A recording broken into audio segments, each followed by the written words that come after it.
మనతో పంచుకుంటారు. ఆ తర్వాత మరి యవనస్తులు అలాగే మన ఇంగ్లీష్ సర్వీస్ వారందరూ కలిసి ఒకటే choir. Because of the lack of time we decided like that all together. మరి మాస్టర్ అమ్మ మరి ఎవరు మరి లీడ్ చేస్తూ ఉంచినప్పుడు అందరం కలిసి మనం పాడదాం. ఐ రిక్వెస్ట్ బ్రదర్ మరి ఇంగ్లీష్ క్వైర్ బ్రదర్స్ కూడా వచ్చి జాయిన్ అవ్వాలని కోరుతున్నాను. When we have English service again after this summer then we can sing independently. అప్పటి వరకు కలిసి పాటలు పాడదాం. సాక్ష్యం ఇస్తాం.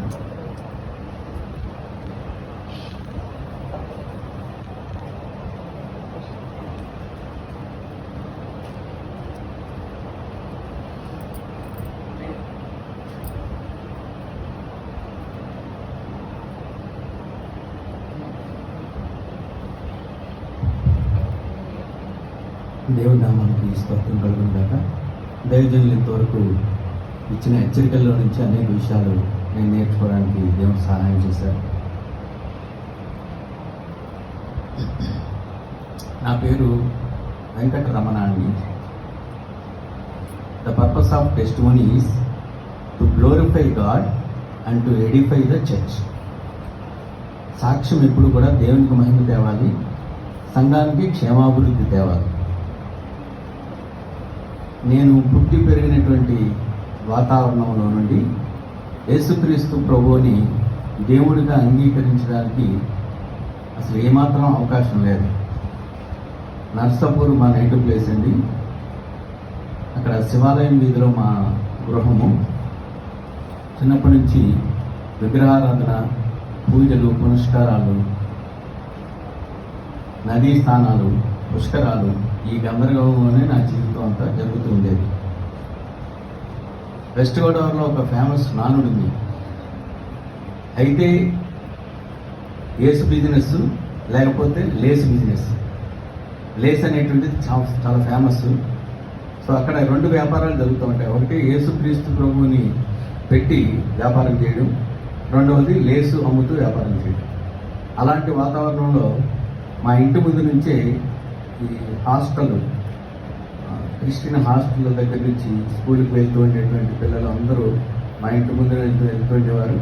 అలాగే కెనడా నుంచి వచ్చినటువంటి దొరసానులు వాళ్ళు కూడా మా ఇంటి దగ్గరికి వచ్చి ఎప్పుడు ముచ్చటిస్తూ ఉండేవారు. కానీ ఎప్పుడు యేసు ప్రభు గురించి చెప్పలా. అలాంటి వాతావరణంలో పెరిగినప్పటికీ సత్యం తెలుసుకోవాలి, దేవుడు ఎవరో తెలుసుకోవాలి, సత్యం ఏంటనేది తెలుసుకోవాలనే ఆశ, ఆ తృష్ణ నా హృదయంలో ఎప్పుడూ ఉంటూ ఉండేది. నేను 7వ తరగతి చదివే వయసుకి ఒకసారి ఒక స్వామీజీ నా క్లాస్మేట్ వాళ్ళ ఇంటికి వచ్చారు. ఆ స్వామీజీ దగ్గరికి స్కూల్ మానేసి స్వామీజీ దగ్గరికి వెళ్ళి, అయ్యా దేవుడు ఎట్లా ఉంటారు, దేవుడిని తెలుసుకోవాలంటే ఏం చేయాలి అని ఇద్దరం అడిగాను. అడిగితే ఆయన ఏం చెప్పాడంటే, ముందు నేను చాలా ప్రయాణం చేసి అలసిపోయి వచ్చాను, నాకు మీరు పరిచయం చేసి సాయంత్రం రండి, అప్పుడు చెప్తానన్నాడు. సో ఆయనకి ఒళ్ళంతా కూడా ఆయిల్ రాసి మతనా చేసి ఆయనకి సపర్చకులు అన్నీ కూడా చేసిన తర్వాత సాయంత్రం వెళ్ళి మళ్ళీ అడిగితే ఆయన ఏం చెప్పాడంటే, నేనే వెతుకుతూ ఉన్నాను దేవుడిని, కానీ నాకే కనబడలేదు, మీకేం చెప్తానన్నాడు. అలాగా ఎన్ని రకాలైనటువంటి ప్రయత్నాలు, అంటే ఒక పక్కన హృదయంలో సత్యం గురించినటువంటి ఆసక్తి మెండుగా ఉంటూ ఉండేది. What is the purpose of life, why man is living on the earth, where he has come and where he is going to live his after death. ఇట్లాంటి ప్రశ్నలన్నీ ఉంటున్నప్పటికీ సమాధానం మాత్రం దొరికేది కాదు. తర్వాత మా ఫాదరు ట్రాన్స్ఫర్ రీత్యా అనేక ఊర్లు తిరుగుతూ ఉండేవాళ్ళం. అట్లాగా పాలకొల్లు ట్రాన్స్ఫర్ అయింది. పాలకొల్లులో కొంత చదువుతూ ఉన్నప్పుడు 7th వరకు నర్సాపూర్ టైలర్ హై స్కూల్లో చదివాను. తర్వాత పాలకొల్లు వెళ్ళినప్పుడు అక్కడ 10th 8th 9th 8th చదివాను. 9th మళ్ళీ అనపర్తిలో చదివాను. 10th మళ్ళీ పాలకొల్లు వచ్చాను. సో ఇవన్నీ ఎందుకు చెప్తున్నానంటే, బై ద టైం నేను 10th క్లాస్ వచ్చేటప్పటికి ఒక వ్యక్తికి ఎన్ని వ్యసనాలు ఉండాలో అన్ని వ్యసనాలు కూడా నా జీవితాన్ని ఆవరించేసాయి. చాలా చిన్న వయసులోనే రకరకాల వ్యసనాలకి లోనైపోయి జీవితం అంతా ఒక రకమైన శూన్యతలో మగ్గుతూ ఉన్నాను. అలాగే ఇంటర్మీడియట్కి వచ్చేసరికి ఇంకా ఎక్కువైపోయాయి. ఈ రోజుల్లో మనం డ్రగ్స్ గురించి వాటి గురించి వింటూ ఉన్నాం, కానీ ఆ రోజుల్లోనే నేను డ్రగ్స్కి ఎడిక్ట్ అయిపోయాను. మ్యాండ్రక్స్ అని ఒక ట్యాబ్లెట్ ఉండేది, అది విస్తారంగా వాడేవాడిని. మ్యాండ్రక్స్ ట్యాబ్లెట్స్ వేసుకోవడం, అలాగే ఇంటర్మీడియట్ ఫస్ట్ ఇయర్ అయిపోయింది. సెకండ్ ఇయర్ వచ్చేటప్పటికి బాగా ఫ్రస్ట్రేషన్లో అసలు ఈ జీవితం అంతా కూడా కష్టాలమయం, ఇలాంటి కష్టాలు కడల్లో ఉండేటువంటి జీవితాన్ని కొనసాగించడం అంత అవసరమా, జీవితాన్ని ముగిస్తే సరిపోతుంది కదా అనేటువంటి స్ట్రాంగ్ కన్విక్షన్ ఆ హృదయంలో పడడం వల్ల రకరకాల ప్రయత్నాలు చేయడం మొదలుపెట్టాను. అందులో భాగంగా ఒకేసారి 40 మ్యాండ్రక్స్ టాబ్లెట్స్ మింగాను. ఒక్క tablet more than quarter bottle అంత మొత్తం ఉంటుందండి ఒక ట్యాబ్లెట్. అలాంటివి 40 మ్యాండ్రక్స్ టాబ్లెట్స్ ఒక్కసారి కన్జ్యూమ్ చేసి 3-4 రోజులు స్పృహలో లేను. అలాగా రకరకాల ప్రయత్నాలు, ఆ ప్రయత్నాల్లో పీక్ వెళ్ళిపోయినటువంటి ప్రయత్నం ఏంటంటే, నాకు దేవుడు అందరూ ఒకటే అనేటువంటి భావన, సత్యం ఏంటో తెలియదు అనేటువంటి భావన, రెండు సంఘర్షణ జరుగుతూ ఉండేది.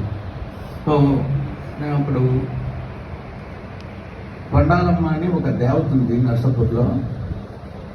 అది ఆగస్టు మాసంలో నర్సాపూర్ గొడవలకి వరదలు వస్తూ ఉంటాయి. ఆ వరదల్లో కొట్టుకొచ్చినటువంటి ఆ విగ్రహాన్ని, ఆ ఒక చెయ్యి లేనటువంటి ఆ చెక్క బొమ్మని మిషన్ కాంపౌండ్కి ఆనించిన వాళ్ళలో నేను కూడా ఒకడిని. ఈ రోజున అది చాలా పెద్ద పుణ్యక్షేత్రం అయిపోయింది. సో నేనేమంటున్నానంటే, నన్ను చావుకి దగ్గరికి వెళ్ళనివ్వకుండా, చనిపోనివ్వకుండా ఈ కొండాలమ్మ లేదా మసీదులు లేదా కొంతమంది దేవుళ్ళు నన్ను ఆటంకపరుస్తున్నారేమో, వాళ్ళకి ఇవ్వాల్సినటువంటి మొక్కులన్నీ తీర్చేసి ఎవరి జ్యూస్ వాళ్ళకి చెల్లించేసిన తర్వాత వాళ్ళు నన్ను ఫ్రీగా వదిలేస్తే అప్పుడు నాకు చావు ఈజీ అవుతుందనే భావంలో ఉండి అప్పటికీ 2 సార్లు ప్రిపేర్ అయ్యాను. పరీక్ష పాస్ అయిన ప్రతిసారి గుండు కొట్టించినవాడిని. సో 3వసారి ఇంటర్మీడియట్ పాస్ అయిన తర్వాత తిరుపతి వెళ్ళి మొక్కు తీర్చుకుని, అప్పుడు ఆ అడవుల్లో ఇప్పుడున్నంతగా అప్పుడు తిరుపతి అడవులు లేదండి, పక్కనే అంతా ఫారెస్టే. ఆ ఫారెస్ట్లోకి వెళ్ళి చనిపోతే నా శవం కూడా ఎవరికి దొరకదు అని ఆలోచించేసి ఇంట్లో ఉన్నటువంటి వెండి సామాగ్రిని పాలిష్ చేసే వాళ్ళకి ఇచ్చి పొటాషియం సైనైడ్ తీసుకుని, పొటాషియం సైనైడ్ 15 రోజులు నా పాకెట్లో ఉన్నాయి. ఫైనల్ ఏంటంటే అన్ని మొక్కులు తీర్చేసుకుని తిరుపతి వెళ్ళి పొటాషియం సైనైడ్ తినేసి పక్కకి ఆ కాంపౌండ్ వాల్ నుంచి ఫారెస్ట్లో దిగి పొటాషియం సైనైడ్ తినేసి చనిపోవాలనేటువంటి ప్లాన్తో ఉన్నాను. దాని యొక్క సిమ్టమ్స్ మా ఇంట్లో వాళ్ళు, మా ఫ్రెండ్స్ గమనించి దట్ ఈస్ సంథింగ్ రాంగ్ అని అనుకుని నన్ను కట్టడి చేసినప్పుడు ఆ పొటాషియం సైనైడ్ దొరికేసింది. అలాగా ప్రతిసారి ఒకే ఒక ఎయిమ్. జనరల్గా మనుషులకి ఏదో ఒక గోల్ ఉంటుంది, మంచి జాబ్ సంపాదించాలో, మంచి పేరు సంపాదించాలో, మంచి మ్యూజిషియన్గా అవ్వాలి. నా కోరిక ఏమిటంటే చాలా విచిత్రమైనటువంటి satanic desire that is instigated by the devil. నా కోరిక ఏంటంటే చచ్చిపోవడం. చాలా విచిత్రమైన కోరిక. At any cost I have to kill myself, I have to die. అది నా యొక్క తీరినటువంటి బలమైనటువంటి కోరిక ఉంటుండేది. ఆ పరిస్థితుల్లో మరలా ఇంటర్మీడియట్ అయిపోయింది, డిగ్రీ చదువుతున్నాను పాలకుల్లో. నా ప్రవర్తన చాలా ఇబ్బందికరంగా ఉండేది. ఇంట్లో వాళ్ళకి, బయట ఫ్రెండ్స్తో బాగానే ఉండేవాళ్ళు. సో ఊరు మారితే కొంచెం ఏమన్నా మనిషిలో మార్పు వస్తుందేమో అని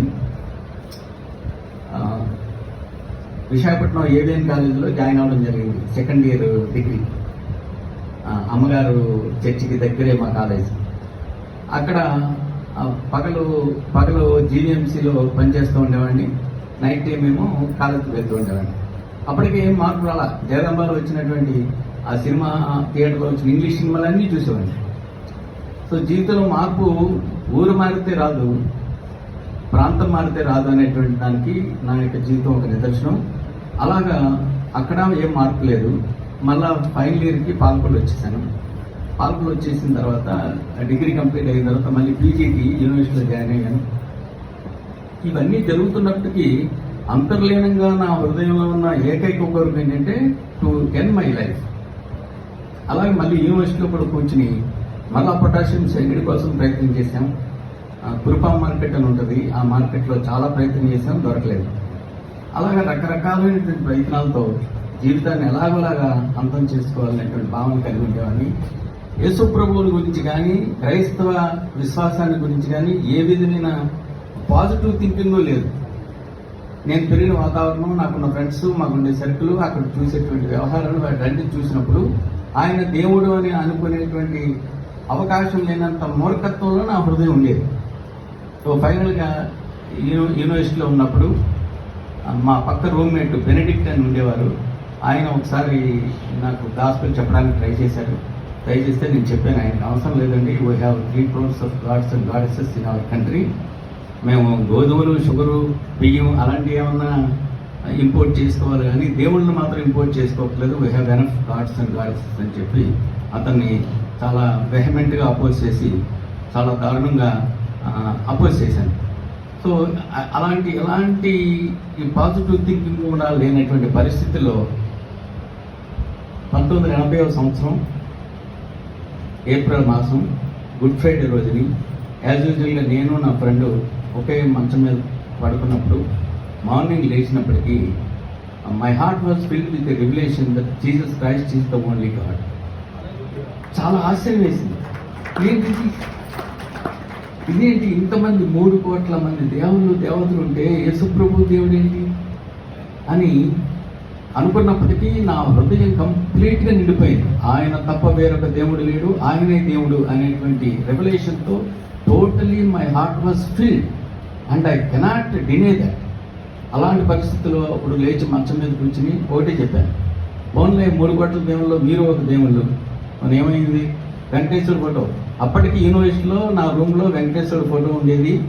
స్నానం చేసి పూజ చేసుకుని చేసి కానీ బ్రేక్ఫాస్ట్కి వెళ్ళేవాడిని కాదు. చాలాసార్లు బ్రేక్ఫాస్ట్ స్కిప్ అయిపోయినా పర్వాలేదు, పూజ అయితేనే కానీ వెళ్ళేవాడిని కాదు. యూనివర్సిటీ దాకా ఎవరో ఫోటోలు మోసుకెళ్ళరు, అంత మూఢభక్తిలో ఉండేవాడిని. సో ప్రభు ఎప్పుడైతే దర్శించారో ఆయనతో చెప్పాను, సరే ఆ ఫోటో తీసి ఫోటో పెడతాను, ఏముంది మీరు దేవుళ్ళు దేవుడు అని అనుకుని నా పక్క రూమ్ ఆయన దగ్గర బైబిల్ తీసుకున్నాను. న్యూ టెస్ట్మెంట్ తీసుకుని చదవడం ప్రారంభించాను. అప్పుడు నా జీవితంలో ట్రాన్స్ఫర్మేషన్ అనేటువంటిది జరిగింది. దేవుడు నా హృదయాన్ని మార్చాడు.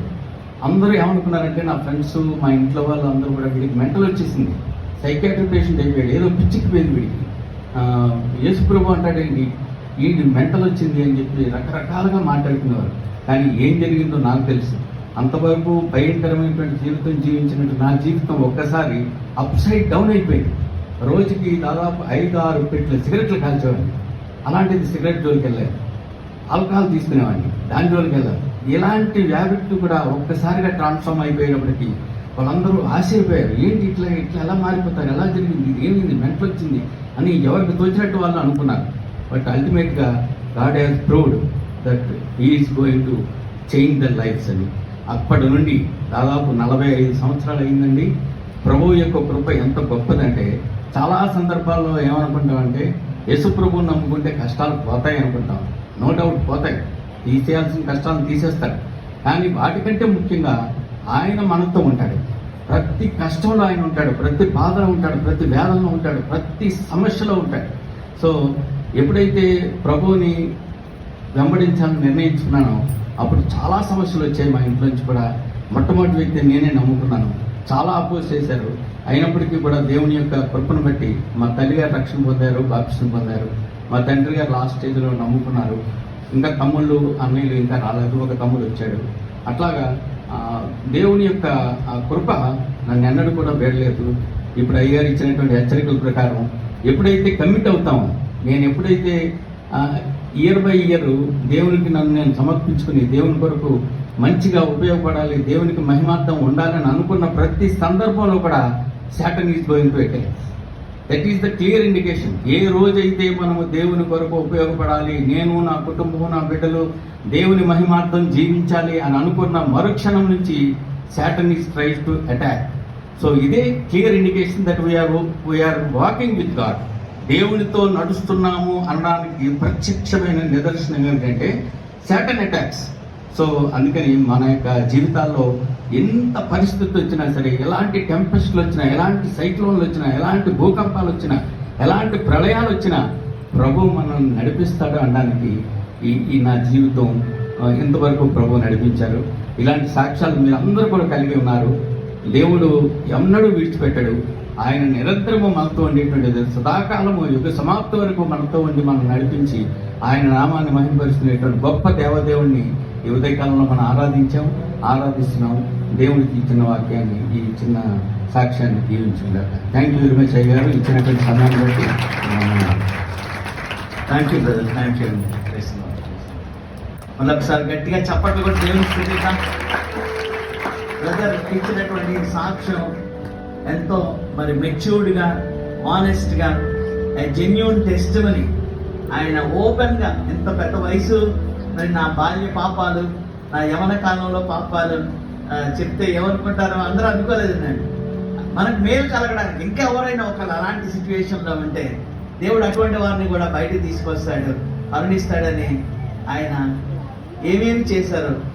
ఆ యొక్క మ్యాండ్రక్స్ అనే ట్యాబ్లెట్లు ఎలాగ 40 కన్స్యూమ్ చేశారు, ఎలా సూసైడ్ చేసుకోవాలనుకున్నారు, వాటన్నిటి నుండి ప్రభు ఆయన్ని విడిపించి ఇప్పుడు ఒక బలమైనటువంటి విశ్వాసిగా, ఒక బలమైనటువంటి మరి దేవుని బిడ్డగా మార్చేసుకున్నారండి.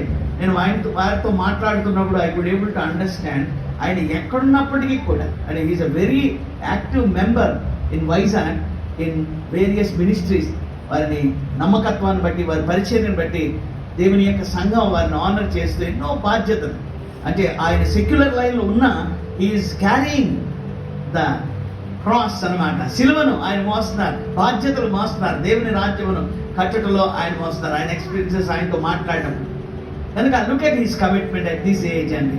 కనుక ఈ వయసులో కూడా వారికి ఉన్న ఆ యొక్క ఒప్పింపు, ఆ నమ్మకత్వం, యథార్థత.